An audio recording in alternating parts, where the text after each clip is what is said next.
got a very amazing topic about webtoons. How to start your own webtoon, why you should be making your own webtoon, starting your own company, marketing it, getting crowd, getting fans, supporters, and many things like this.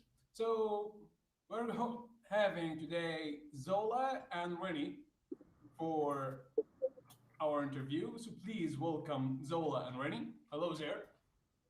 Hello. Hi. How's everything going on your side? Pretty good. Yeah, it's going good. Just woke up a little bit ago. Yep. Excited to be here. Well, that's so cool. Actually, first, we always have a couple fun questions. I think Zola cheated by looking at my interviews, previous ones, so she already knows three questions or four questions I usually ask to my guests. So I'm going to ask you again this one. What's your secret origins?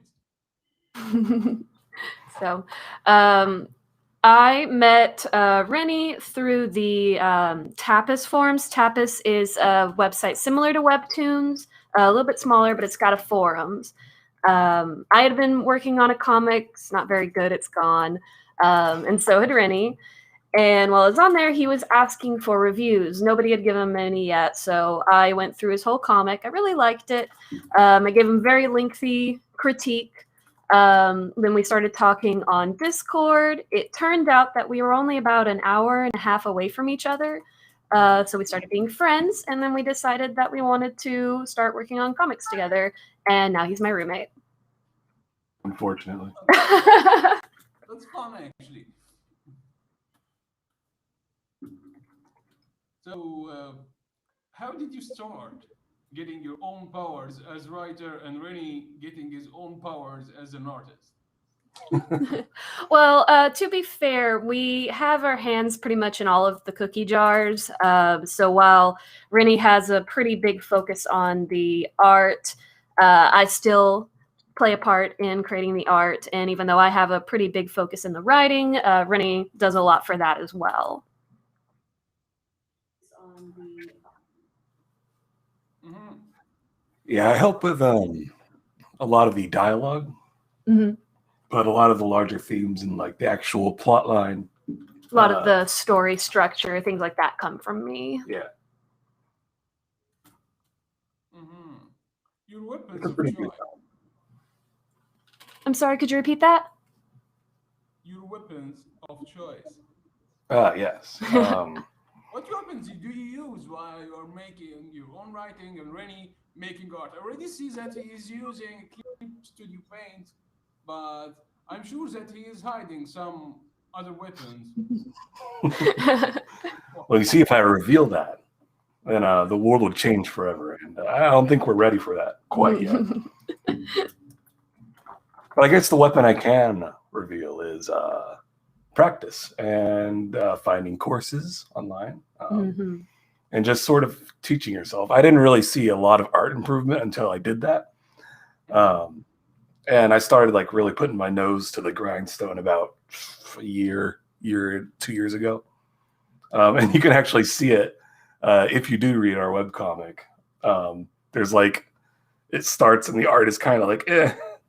And you can see it grow and evolve more until like the recent pages. And same thing for the writing too. I feel like the writing and the pacing has improved a lot. And a lot of that also comes from study. I feel like a lot of artists neglect study on writing and story structure. And that can be just as important, especially if you're wanting to get into webcomics. Yeah. But how do you save time while writing? How do you arrange your time while you are writing? We already have a question like this, but I do want a very quick one. How do you write? For every beginner writer, there is a way that you should Yeah, use. everyone writes differently. Yes. With me and my writing, I find that structuring everything out from the bare bones skeleton of the story structure helps me. So I use programs that will let me separate all of my thoughts, start with a very basic synopsis and then just slowly build up from that. Mhm. Do you play video games? Yes, yes. Quite the gamer. Yes, we both play video games. What type of video games? I mean, I have a pretty eclectic taste. Little Nightmares 1 and 2 are pretty big current favorites of mine. Pokemon, stuff like that. Silent Hill is a really big one for me. Mhm. Elder Scrolls. You see, I have the attention span of a 5-year-old, so I like explodey action games. I've been playing Risk of Rain 2 recently. It's been my recent addiction. I also really like Binding of Isaac as well. Yes. So, while you're playing role-playing games, are you the good guys or the bad guys? I think it depends on the game, right? It depends on the game, but if I'm given the option, I tend to be a goody two-shoes. Elder Scrolls. So yeah, with Elder Scrolls, I tend to be a goody-goody. I tend to be super interested in the Dwarven ruins. So I like to make characters that sort of play into that character type. Mm-hmm. Well, I usually start while playing role-playing games like Elder Scrolls and Fallout. I started as a good guy, and while things go on with the game, I find at the end that I always get the bad ending. After that, I discovered that I have been evil for most of the game. What evil? Yeah. Yeah, I usually it's my first playthrough that I be the good guy. And then I go back and have a little bit more fun with the game. It can be fun to be the bad guy. So, what's your real jobs? I'm sorry? Your real jobs? Well, I work freelance as a, I guess, artist. Yeah. High five, man. Yes. Okay. Yeah. And I'm a seamstress. I work from home as well, but I do plush art on commission. Cool. And every so often, like when all the planets align, we might make a little bit of money, like $2 off our comic. Oh, that's so fun. How did you start your careers as an artist? I mean, I don't know if, well, at least with his freelance art, he may consider that a career. If you're talking about the comics themselves, I don't think either of us really consider them careers necessarily. That's subject to change, but as of right now, we still consider them more as hobbies. Yeah. And I got started. Getting money from it, right? A little here and there. We did get 200. We got 200 once The other from Webtoons ads. Yeah. So that's pretty cool.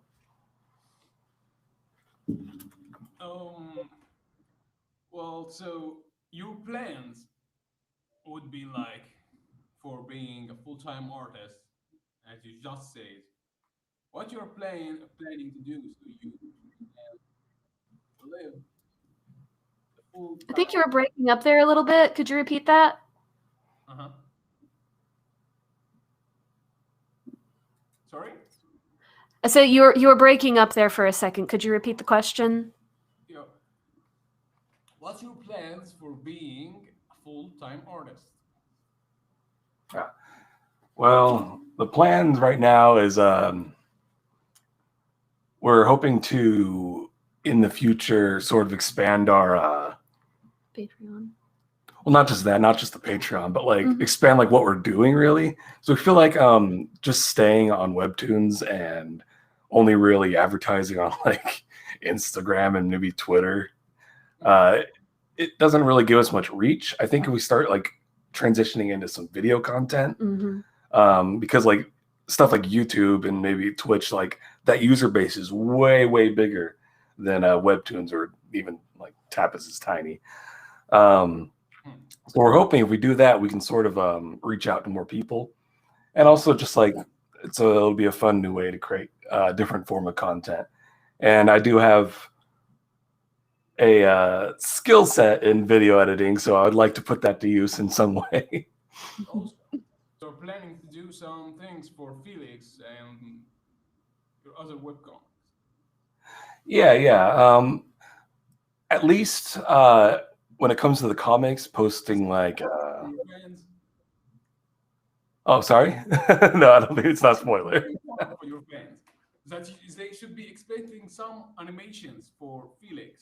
Oh, well, I mean, we have been hyping up the videos on and off. We just got to actually get to them. Animations, maybe not for Felix, because that art style is pretty advanced.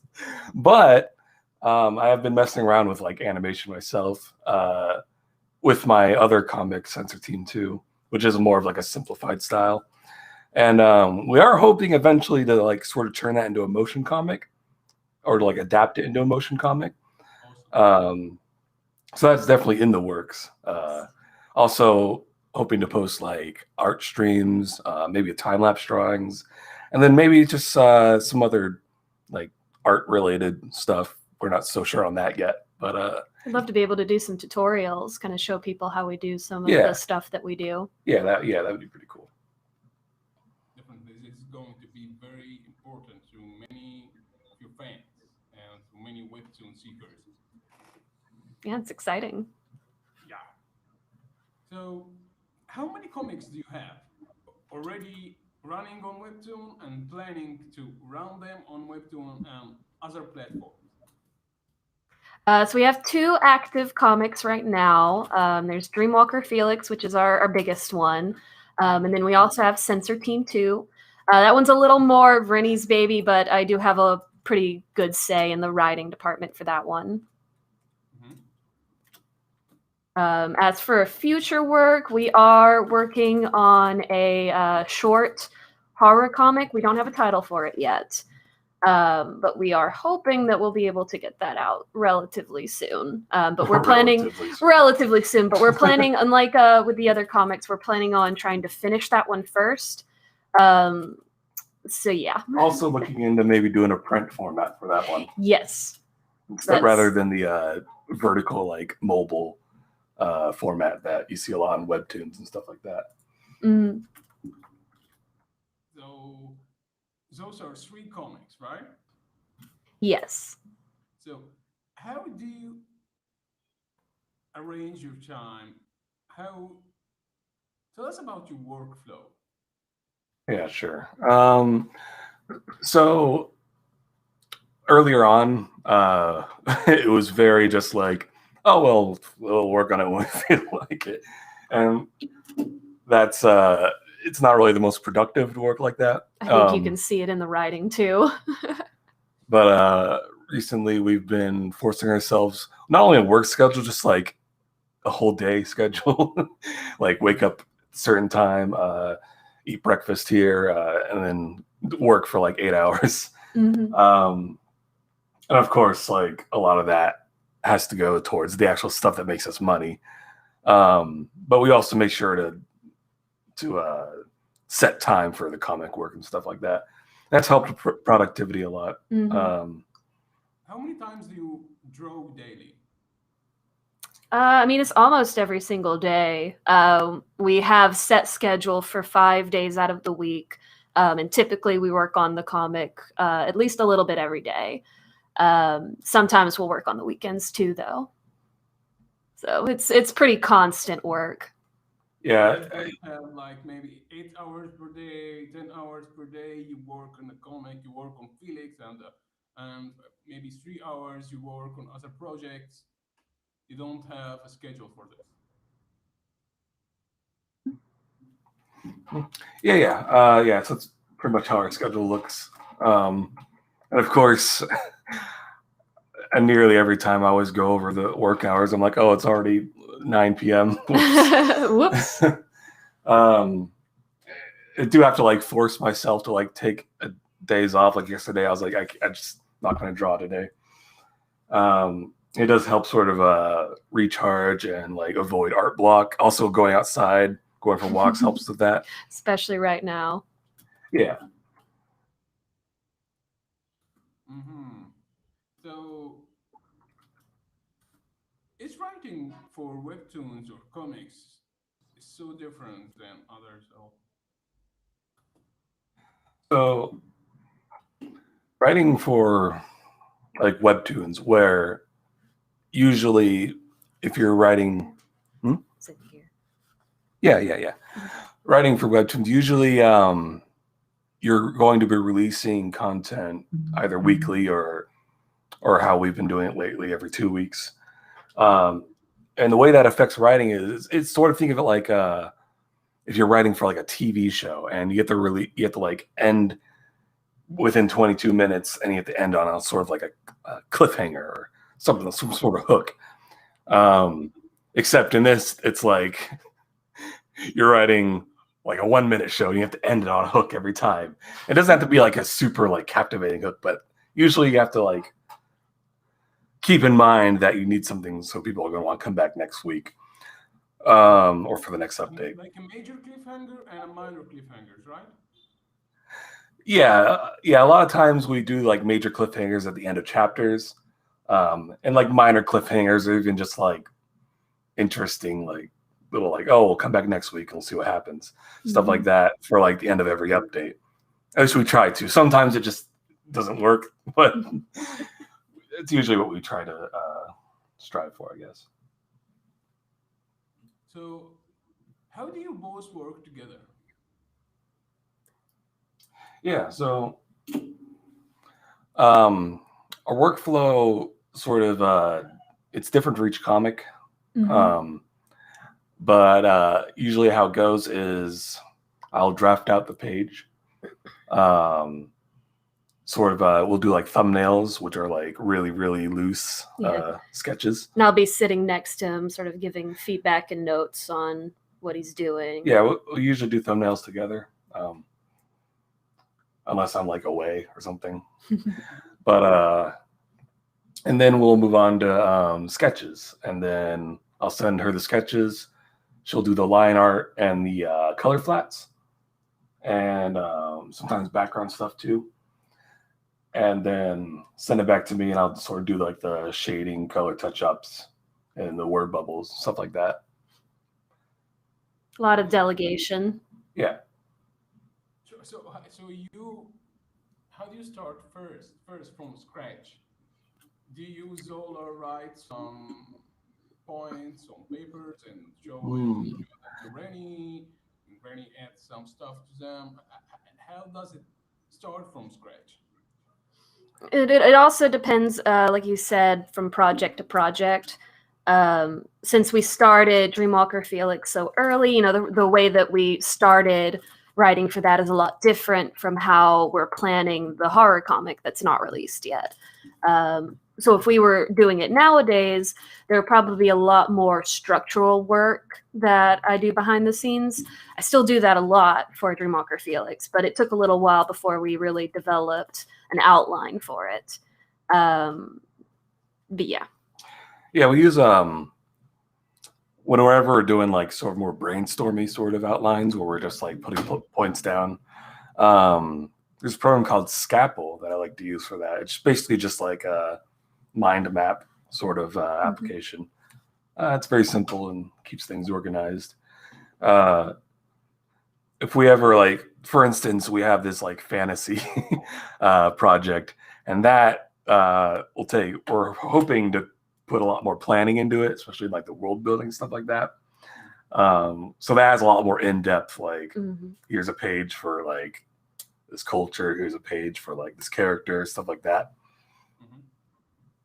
Well, brainstorming is usually easy for other stuff, but to art and writing, it's kind of the hard part, because sometimes reach a point that you are holding down your plans, your ideas, you don't want to change them.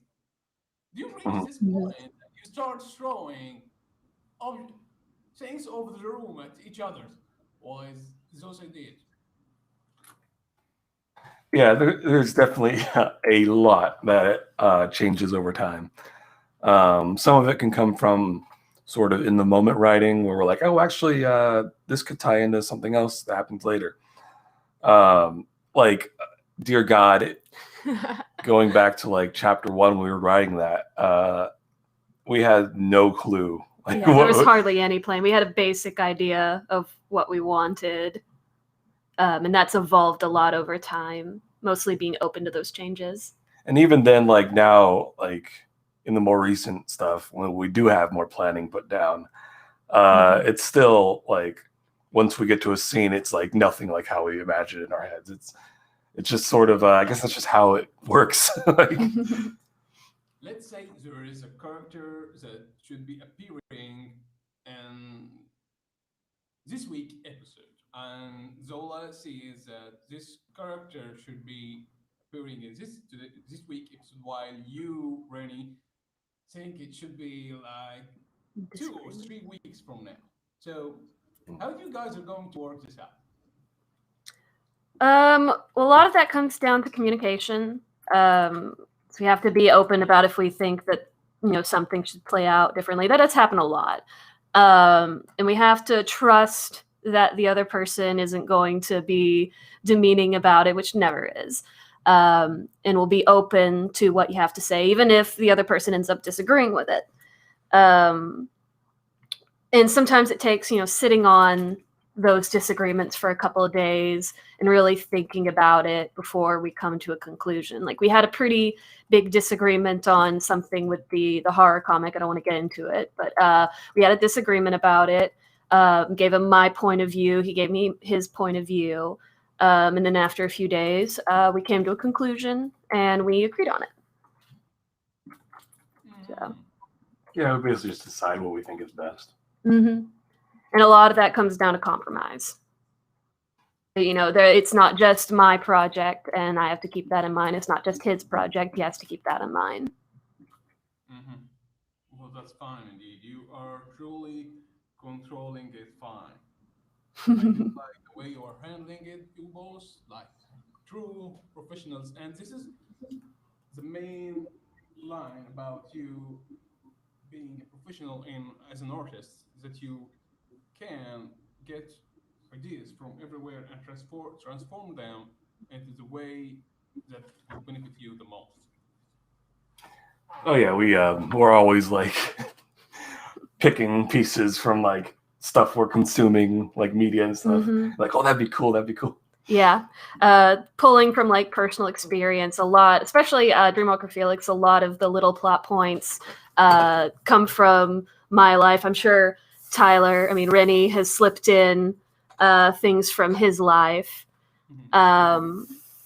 Pulling from like movies, shows, comics, music is a big one for me. I can pull so many ideas just from listening to music. Have a playlist. Yes. What type of music do you listen to while writing, and for you, Rennie, while you're drawing? Well, I like to have playlists for the different projects that I work on. So like I have a music playlist for Dreamwalker Felix I've got on YouTube. And a lot of that is like songs that I feel a certain character would really like, or fits a theme pertaining to that character, or the lyrics are very similar to how I picture that character. I can get music from pretty much anywhere that way. And you, Rennie? He likes to listen to rain. Right. Only when I sleep. Well, a lot of music I listen to is just stuff that like surprises me. It just doesn't sound like music I usually hear. Yeah, like I listen to a whole lot of genres. Some good old Tally Hall. Not in a while, not in a long time. All right. Yeah, they're not really in my regular playlist. But I mean, I do like them though. Let's see, what's a artist I've recently gotten into? There was let me pull it up here. You don't remember the songs you listen to. He does listen to a lot of different random stuff. So really good one, Arctic Monkeys. I really love those, especially their album AM. Foreign Figures, I really like a lot of their music, and also Lydia Liza, I really like hers. She doesn't have much, but it's good stuff. I recommend, especially for anyone in the audience who's a fan of the comic, if they really like Islabel, I recommend Poe and their album Haunted. That one was a pretty big influence for Islabel. Yes, I love that album. Mm-hmm. Please send me the links so I can post them on the YouTube version Yeah. of the interview. Yeah, I think at least the Poe album, I know it's on YouTube. Don't let it start playing. Well, this is a Full hard album. one that's coming. What influences have shaped your writing and your art? Zola first, Renny later. Well, when it comes to like a recent influence, at least for my writing, the cartoon Infinity Train has been a pretty big influence. They have very complex, dynamic characters, and that's exactly what I'm going for. I like more actiony stuff. Earlier on, Mob Psycho was a big influence. Oh, yeah. Obviously, has a lot of similar Some themes. similar concepts. Also, I yeah. just love everything that creator makes. Yes. One Punch Man. Yeah. Yeah, One Punch Man. Yeah, I guess other than that, like I'm really interested in esoteric occult subjects, and those have definitely shaped the direction of Dreamwalker Felix, at least. Mm-hmm. Well, before we head to the other questions, please feel free, our audience, feel free to send us your questions. We do welcome all of your questions. The links for the webtoons Zola Renny are making are included in the description box and the YouTube version. So feel free to send us your questions, check down their comics, and let us know what you think. We love feedback. Yeah, they do love feedback indeed. And you find my comic too, the one I do with my wife, on the description box too. I still need to read that one. I didn't know. Yeah, I'll be sure to link it so you can check it out. Awesome. So you both, according to what Zola sent me, have a very strange vibe of art. You can move between art styles like horror, comedy, action, creature designs, camera poses. You do move between them freely. Are there some rules or any tips that you are mastering more than a single art style?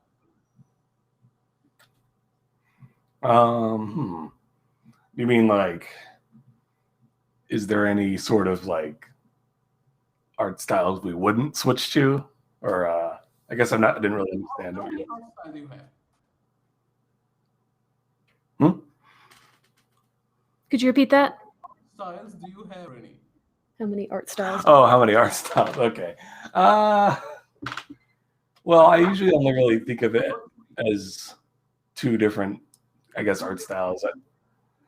Of course, like there can be a lot of differences inside those, but usually there's my more detailed, like humans actually are proportioned like humans, stuff like that, which is most of Dreamwalker Felix.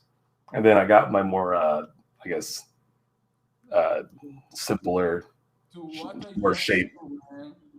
Your art style is amazing. That you are shifting between both art style. I see so professional that many artists out there, they are trying to master a single art style and they can do. While you are doing both art style and new horror comics that's coming, I saw a couple illustrations from it, and I do love the art. Oh, right. Yeah, that would be a different art. So I guess 3. This is why I told you there are 3 already. I know that you already know, man. and it's so weird because like like so you're an artist too. I assume you understand this feeling, but like every time I look at my own art, I'm just like, oh, it could be so much better. Yep. Yep, absolutely. So I'm going to ask you about how can you master maybe 2 art style. I'm not going to say 3 or 4 or 5. How can you master 2 art style? I always remember that the top artists in the industry, in the comic industry, are the ones that have mastery over 2 art style, like cartoonish art style and semi-life art style. If you can master 2 art styles, you are going to be a star in the industry. So how can you master 2 art style? Well, I think the biggest thing, and I am in no way master of these art styles, but I think the biggest thing is like knowing anatomy fundamentals. A lot of it comes down to skill. Yeah, like just like studying, because like if you know your anatomy, then you're gonna know how to turn it into like a cartoon, like exaggeration of the anatomy and stuff like that.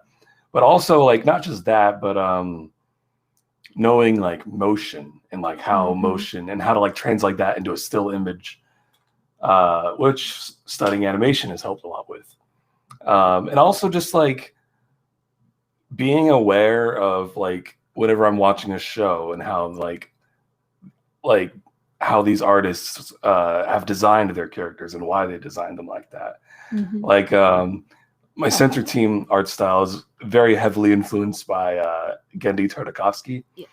I really like, that's my absolute favorite art style that he does, especially with like Primal and like Samurai Jack, stuff like that. You especially see it in how like I do hands in that comic. Like it's pretty much like how he does like a lot of his hands, like really blocky and stuff. I just love stuff like that.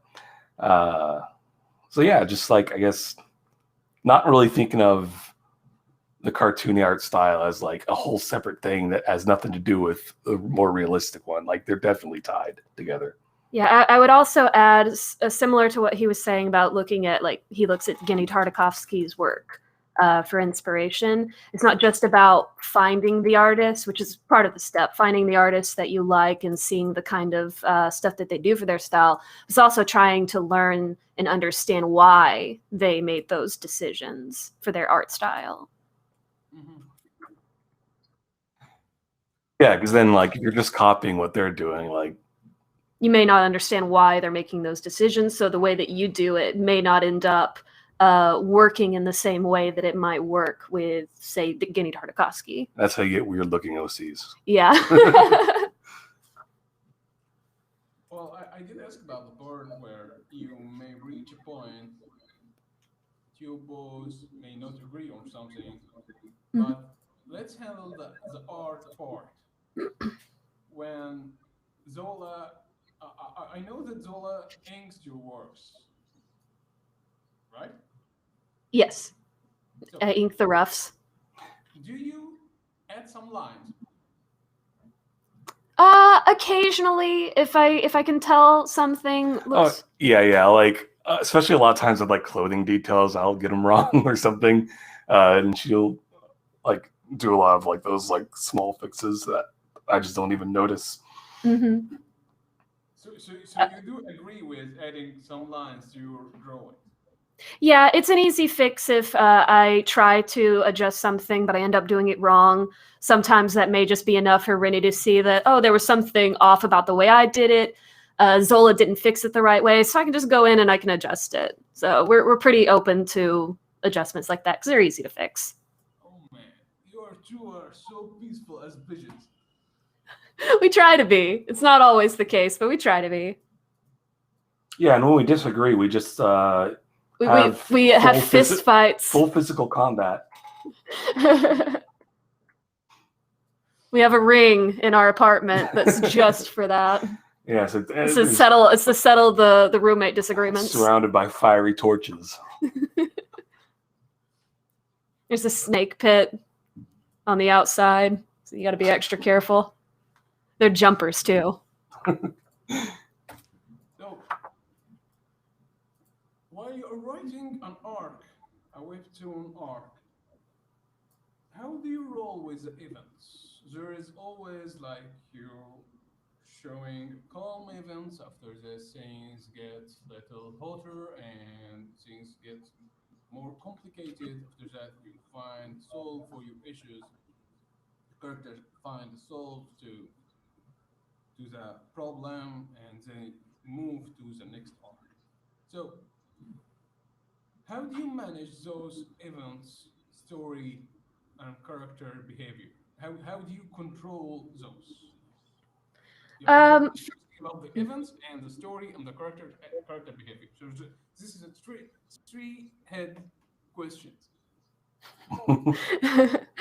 well, I find the three act structure, really studying that has helped me a lot when it comes to arcs, not just like the grander story arc, which is divided into three acts, but even things like character arcs.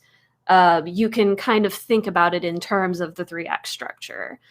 So you have things like starting with the exposition, goes up into the rising action that leads into the climax and the revelation that comes through the falling action. You can do that with the characters, you can do that with the writing, everything. That's been a big help for me. Also, specifically for Webtoons updates, if you're doing an action scene, be ready to be in that action scene for like 3 months. Yeah, the flow of Webtoons is so much different from a normal traditional comic where you have like a single issue that you can sit down with. The pacing for Webtoons is so much different, and you do need to take that into consideration. I feel like that's something we've been improving on. Mm-hmm. Well, we got some comments from your fans. Boy. Amali, I love the art. Early Warzone Wasp, yes, the facial expressions are my favorites and continue to be my favorite part. Oh, thank Uh, you. Warzone Wasp, does he or she love playing as a villain? Yes, let's talk about the video games earlier. Well, this is a very important question that I should be asking, but thanks to Warzone West, have you ever considered how long the Dreamwalker comic will last in terms of Oh chapters? boy. Yeah. This question from Uh, your fan. I have nothing to do with this. well, we have for Dreamwalker Felix, we have 3 books planned. As for how long each one will take, it's a little hard for us to say right now. Assuming if they're the same length as this one's probably gonna wrap up by like December. Yeah, would be my guess. the first book. Hopefully. So not the whole comic, just the first book. And the comic's been going on for almost 4 years. I think 3 years, maybe. 3 or 4, yeah. Probably 3 years. So I guess 6 more years. Sorry, could you repeat that? Are you going to print Dreamwalker? We would love to. The problem with that, though, is we would have to convert all the pages to print format, which is way different than mobile. But I mean, we would love to do that. It's just like we would need the time to. We would need the time, and also like I would probably want to go up and like not touch up, but I guess redraw the earlier chapters because the art style is so different. Yeah, it's really it would have to be financially viable, I assume, Yeah, before we yeah. could really do something like that. But we are interested in it. Mm-hmm. So, please, fans of Dreamwalker Felix, the webcomic is going to last for about 4 years. You're in for the long haul. That's all I'll say. So, how do you arrange character behavior? Well, I do know while I'm writing for Ensmile, like I'm having each character have emotions and have a couple of questions that runs in his head or her head. Like the first one, what do you want? What do you want to eat? Who do you want to meet? Where do you want to go?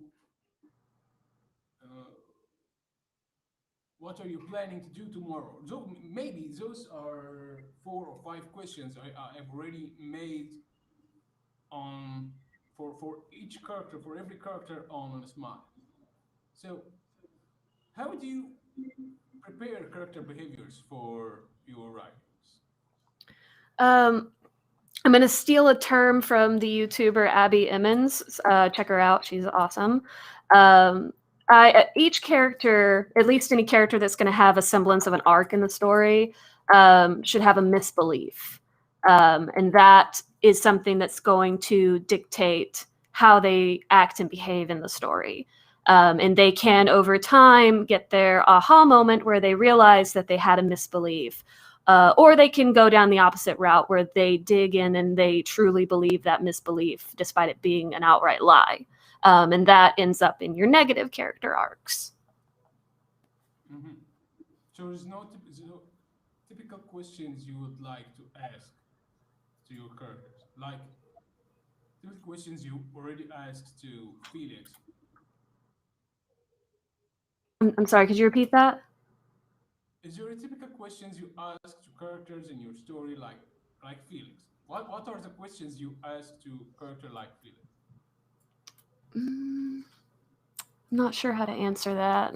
Well, I think with Felix, like his main goal right now is, at least very, very currently right now, is to get his cousin back.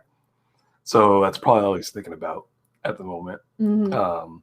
And also like, and then behind that is like, how is all this gonna like affect my life and stuff like this beyond that.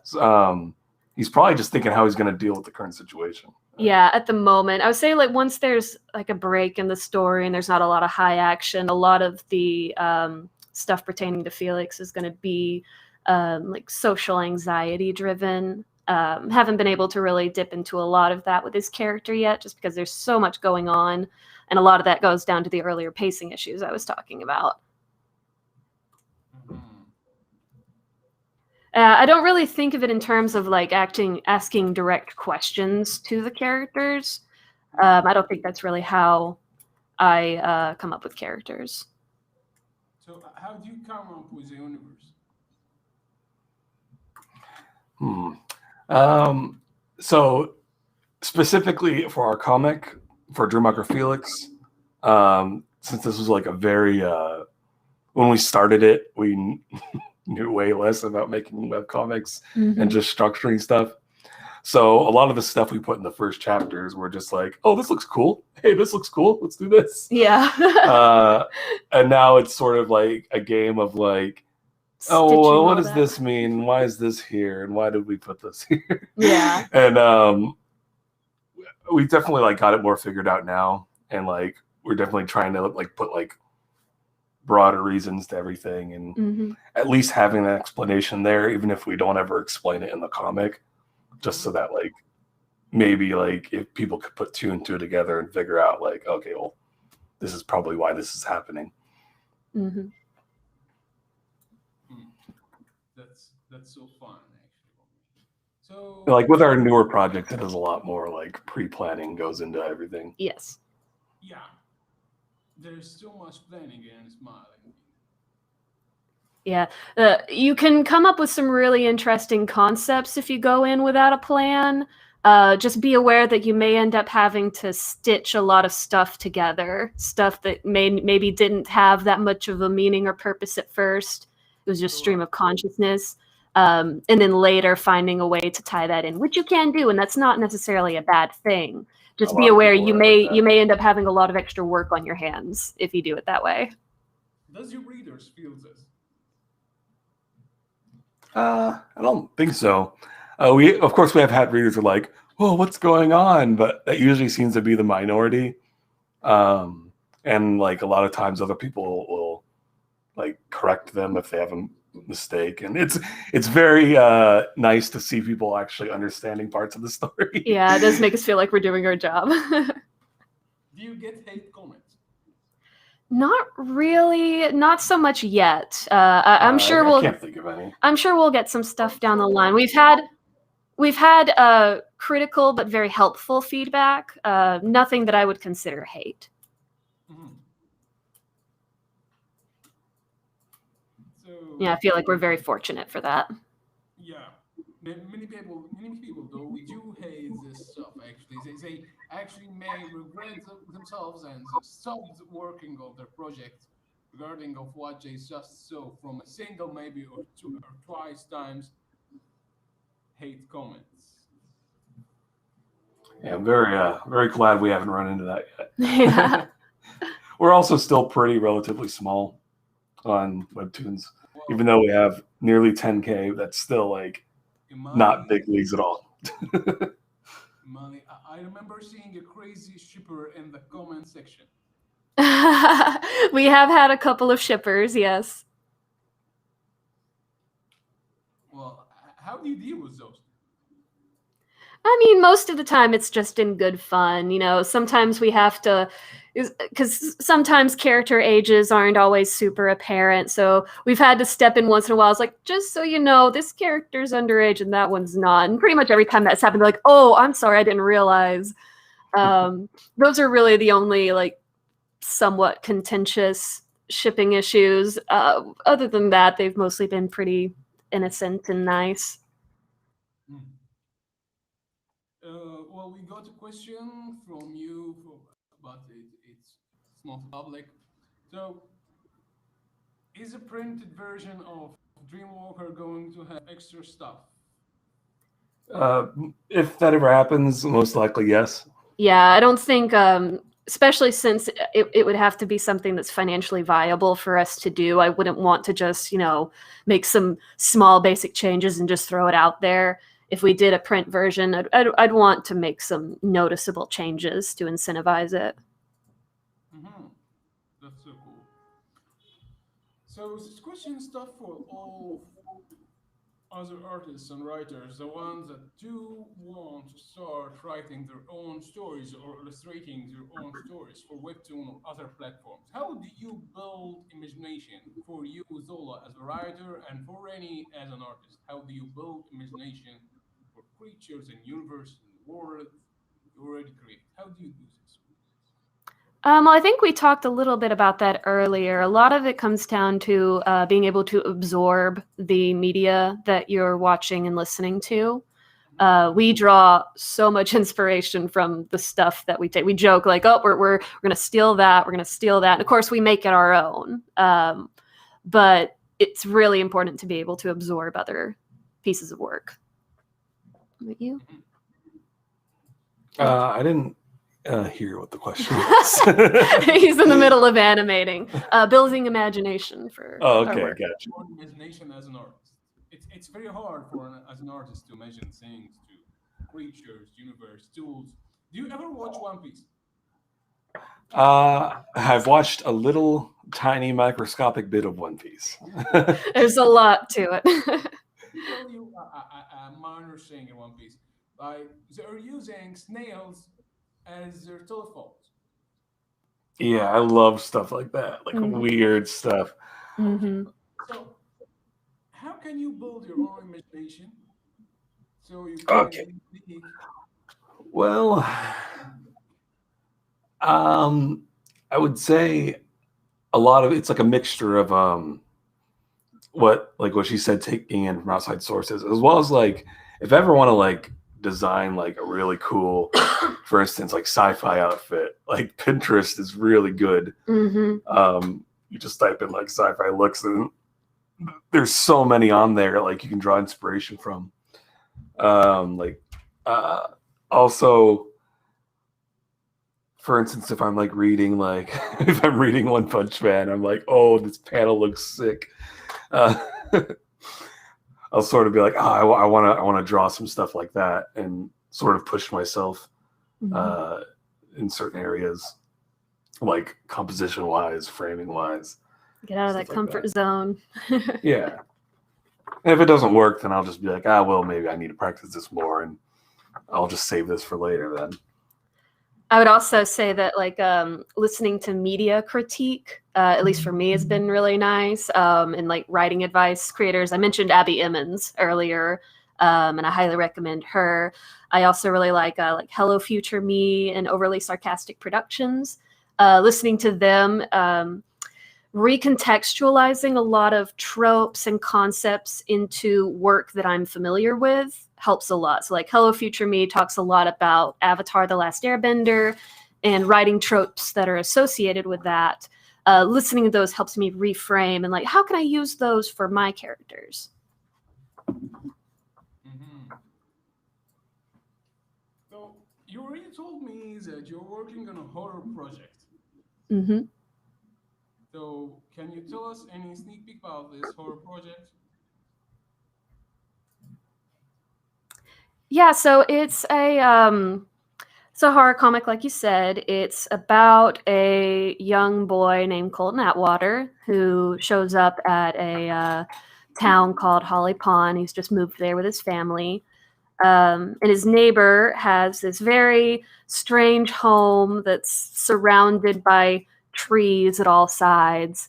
Um, his dog goes missing, and they have to find him. I'm not good at summarizing. The main premise is he's going to be going through this old rickety house, and there's going to be some pretty strange looking things that he runs into in there. Yep. And then the He has to go on an adventure to save his dog. Yeah. You know, that's cute and horror at the same time. Yeah, it's has a lot of influences. The start of it, I really wanted to feel kind of like a tropey Goosebumps kind of novel, sort of an aesthetic, and then kind of break that down as it goes along. And it definitely dips more into like Junji Ito, Little Nightmares, Silent Hill kind of vibes by the end. Yeah. That's what we're going for. That's cool. Well, before we head to our next question, please feel free, our audience, to post your comments, your questions, anything you would like to ask to Renny and Zola. Please feel free to post it on the YouTube, Twitch, and Facebook.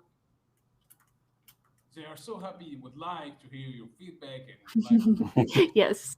them. If you do want any spoilers, this is the time you should be asking for it. Anything that could be potentially spoilery, even if it is not actually going to be in the comic, I refuse to answer. But you can ask. Okay. So, is there any characters or characters you already want to add to Felix or Yeah. Definitely. yeah, or yeah. stories you would like to add other than the horror one you just told me already? Type of character like. Yeah. I mean, there's multiple for Felix. Yeah, there's some that we can't really talk about yet, but there's definitely characters like Felix's uncle that he lives with, Drew. A lot of people may not really think that much about him right now. We haven't really had a chance to talk about him. He's actually one of my absolute favorite characters, and I cannot wait to explore his character some more. Yeah. I guess like, especially like expanding on currently introduced characters, because a lot of the first book is a lot of stuff happening and it's really hectic and we don't really have much breathing room for characterization in a lot of cases. We definitely do put it in there when we can. Yeah, I feel like it's something we've improved at over time. Yeah, we definitely want like some more, I guess, chiller, slower paced scenes later on. I think book 2 is probably going to have a lot more of a balance. Yeah. Mm-hmm. So we can actually develop some of these characters a little more. And for like Censor team, in that one, there is just like the sky's the limit with what weird characters I can create. So I'm really excited about that too. Yeah, we just introduced a character to Censor team. I don't think we've said what his name is yet, but No. he's the guy who's all suited up with the guns. He has 2 guns that can talk to him, and one of them likes to tease him and call him Butterfingers and call him edgy. Because he is. Yeah, because he is edgy. He's kind of meant to. He's edgy, but we're aware, so it's cool. Yeah. I can't wait to explore him some more. Well, we got an anonymous question from your fans asking about how can we start making our own webtoon? I would say just do it. There is no faster way to learn how to make webcomics than actually doing them. Obviously, study other comics that you like too when it comes to paneling and composition, but just get started. But don't do your like super big. Don't do the big project that you've been dying to tell. Like, I made that mistake. The first comic that I started on was Dreamwalker Felix. It is not the version that you're reading. It was terrible. Don't look for it. She deleted all the files. I had to like do some internet like sleuthing and like go in like Wayback Machine, find those images because I wanted to keep them. I couldn't get them all, but I got some of them. You just say you plan for a bigger project? Well, basically what we mean is like if you have never made a webcomic before, but you really want to, just do something short just so you can learn the process. Don't start with the big project, the big story that you're wanting to tell. Generally, unless you already have a lot of skills behind you that you think you can make up for it, I don't typically recommend it. Start with something a little smaller to get your feet wet and kind of learn how to do a lot of the process. Oh, well, Words on Wasp noted start small. Mm-hmm. Okay, so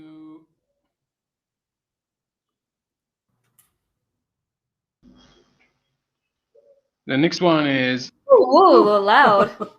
The audio changed. You got so much louder. Yeah, sorry about this. You should have told me something like this before. Oh, it just happened. No worries. Fix the volume. Adjusted. Well, what do you want to tell the audience through your stories? I guess a lot of that comes into like the themes within the stories. I did most of the theming for Dreamwalker Felix, so I guess the main things that I really want to tell with that story is that every single person is on their own personal journey to find yourself, and understanding who you are at your core. That can be painful, but also rewarding, and a lot of that comes into with the tarot themes within the comic. Also, that one of the main ones, at least when it comes to Felix himself, is that personal perceptions about other people around you aren't ever the full story, even if you really know that person or you think that you really know that person. And just basically the long-lasting effects of familial upbringing and generational trauma. That one there's not a lot of that theme in the story yet, but that is a really big component. Mm-hmm. Do you have anything about Censor team? Nope. I doubt that. I think you are hiding something, Renny. No. Nothing. No. Is there a grin? Because I can see a grin right there. Yes, this is my face right now. Yep. No, there's some stuff he probably doesn't want to talk about yet with Censor team. There's definitely some stuff in there, but he's probably not the best at putting it into words. Mm-hmm. Yeah. Okay. So your audience would like to hear some tips and tricks for making comics, making stories, advancing with their life, achieving their goals and their dreams. What would like you both to tell them? Try to have a work schedule, but don't overwork yourself. Make sure that you have plenty of time in between.